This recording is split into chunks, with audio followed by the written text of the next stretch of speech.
uma avaliação mede o trabalho do professor? Uma nota baixa depõe contra o trabalho do professor?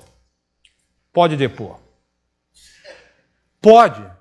Tá? E todo mundo sabe disso, porque duvido que não tenha aqui alguém que rasgado uma prova ou inventado um jeito de alterar a nota de turma. Dá um teste extra. Se aplica uma prova e a turma inteira se arrebentou, o que não é anormal, você achava que a prova sabia, que a turma sabia uma certa coisa e na verdade sabia muito menos. Se entregar aquilo para a coordenação da escola, ele vai torcer o nariz, meu irmão. Ele segura uma vez, duas, na terceira ele está seriamente pensando em que escola você vai trabalhar. Tá certo? A gente sabe que isso acontece na prática. Então, na prática, quando acontece, tirou nota baixa, a turma se arrebentou, você dá um teste extra, dá um trabalhinho, tá? E tem técnica para fazer trabalho, tá? As perguntas vão ficar, vocês dão uma olhada, senão não vai dar tempo para a gente chegar um pouco mais à frente. Pelo menos essa parte a gente tem que acabar, tá? A avaliação mede a proposta pedagógica da escola, pode medir. E isso aí é o inferno dos trabalhinhos também. Porque quando você erra a mão e tem que consertar, você está consertando o erro montopróprio, culpa sua. Você avaliou errado, que a turma tinha condição de fazer aquela prova, que às vezes você erra a mão mesmo.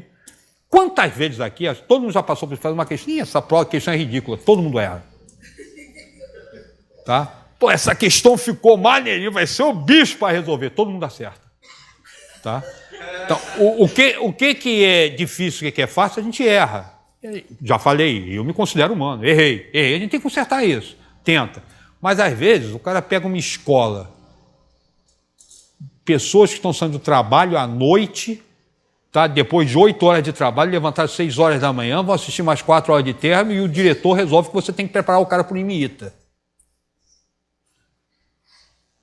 Tá? Estou exagerando, obviamente, mas tem propostas que o cara faz que são impossíveis. E às vezes a nota é reflexo de uma proposta mal feita. Tá? O grupo que você está trabalhando, a estrutura que você está trabalhando, o local que você está trabalhando, não permite determinados objetivos. Tá? Tem condições especiais. Nem grande escola. Eu já preparei mais uma vez aluno para a IMITA. Uma vez um aluno veio em escola grande me perguntar e que queria fazer o IME. Eu falei, meu irmão, você é excelente aluno, muito bem, não sai da escola, termina aqui, mas ou pega um cursinho ou pega uma pessoa para te preparar. Porque a prova do IME, inclusive, na época, tinha matéria de matemática que não faz parte do currículo de ensino médio normal, cai limite. Você tem que ter alguém para te explicar a forma com que se trabalha com aquela prova e o nível daquela prova, uma preparação especial. Tá certo? Então, a proposta da escola tem que estar coadunada com a realidade que você tem na mão e com o aluno que você possui. Como se escolhe um conteúdo? Como se escolhe o conteúdo que será avaliado? Quem escolhe é você?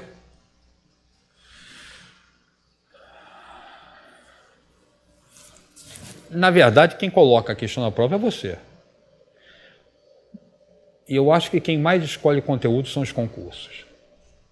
Desde quando você vai trabalhar em sala de aula, porque existe uma expectativa de uma continuidade. Estou falando isso não em todas as escolas, obviamente, tá? Estou generalizando, mas há uma mistura entre os vestibulares, os concursos, a proposta que a escola tem e o que você acha que tem que trabalhar. A escolha não é livre para você escolher o que bem quiser. Tá? Existe uma mistura nisso aí para você fazer. Como se escolhe um conteúdo que será avaliado? Aí está discutindo a questão daquele que eu conversei com vocês sobre conteúdo e método. Tá? Agora tem um problema sério. A gente trabalha com facilidade de conteúdo. Quando o Enem colocou avaliação, que o Enem, avaliação externa, é uma das coisas mais importantes para definir como a gente trabalha, eu estou falando que eles definem muito o que a gente faz para a prova. Maninho, habilidade. Vocês já trabalharam com habilidade? Cara, eu estou falando que eu monto concurso há muito tempo e já peguei mais de um convite para montar questões por habilidade. E, inclusive como coordenador de equipe montando questão por habilidade. Raríssimas foram as vezes que eu vi professores que eram capazes de montar questão por habilidade. O que os professores faziam era o que ele era treinado para fazer, não estou criticando, mas faz uma questão por conteúdo e depois caça em qual habilidade que aquele conteúdo se encaixa. Quando, na verdade, se você vai montar questões por habilidade, você parte da habilidade. Eu quero atacar essa habilidade. Agora eu vou bolar uma questão, qual o conteúdo, que parte me permite trabalhar com essa habilidade. De que melhor forma, de quais verdades que eu faço.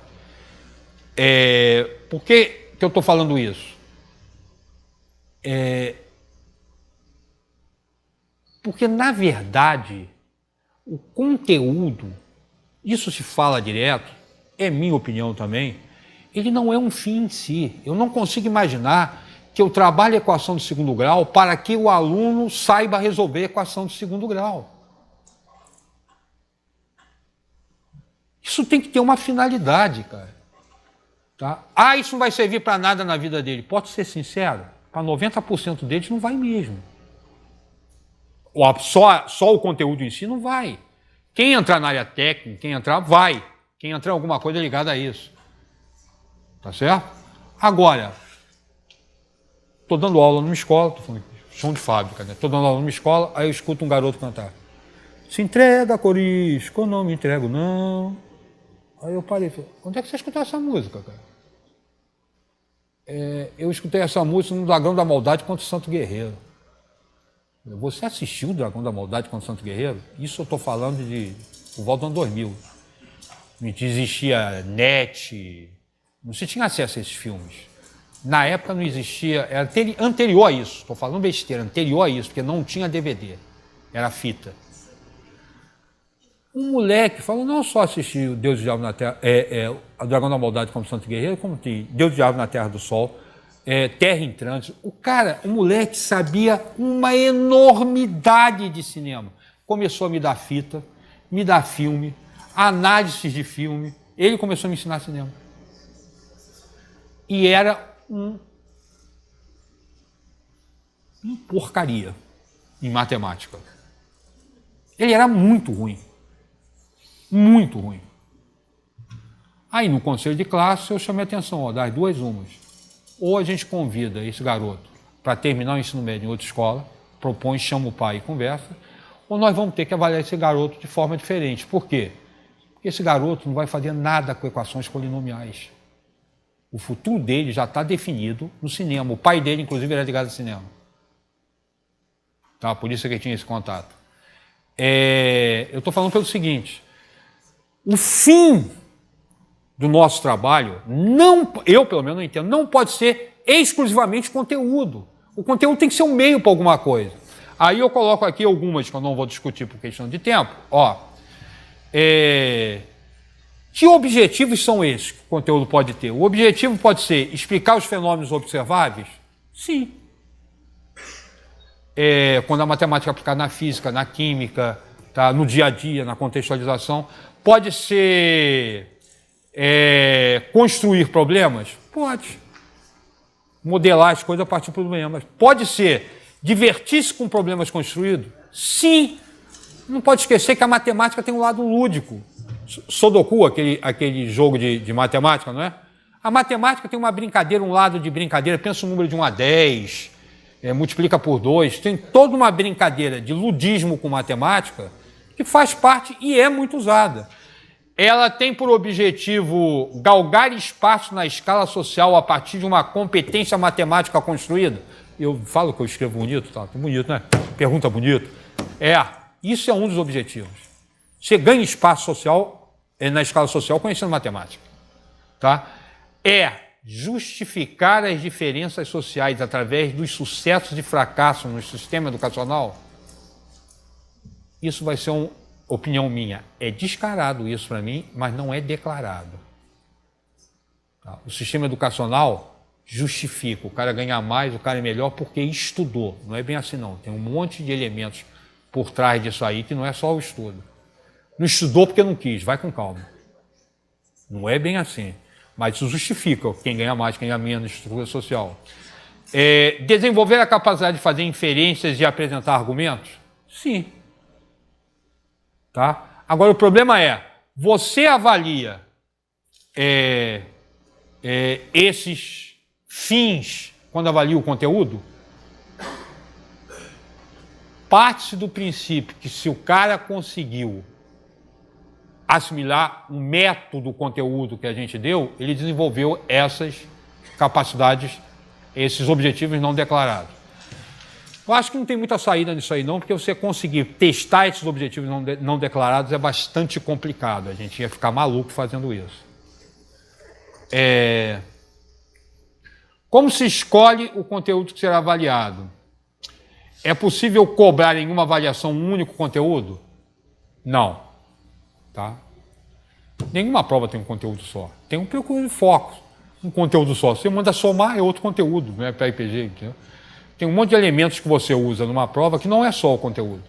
Tá? E é um problema de classificar. Há pouco tempo eu estava classificando questões, eu solto a intenção é que as questões são classificadas de acordo com o que sobressai, mas tem mais elementos numa questão do que geometria, por exemplo, não usa só geometria.